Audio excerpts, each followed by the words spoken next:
Hello guys, to this video guys, gagawa natin ng reaction yung ginagawa ni Kuya. Naglalaro siya ng ahas. Ngayon guys, kung anong masasabi nyo guys sa kanyang ginagawa guys.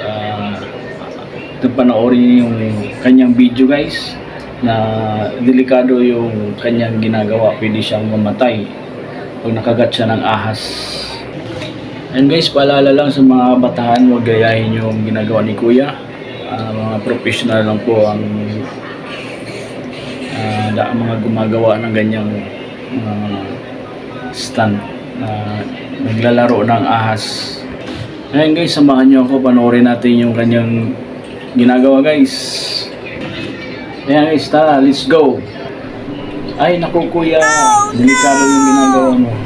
Naku, hindi pa kang nakagat, natuklaw ka dyan at malason, patay ka talaga.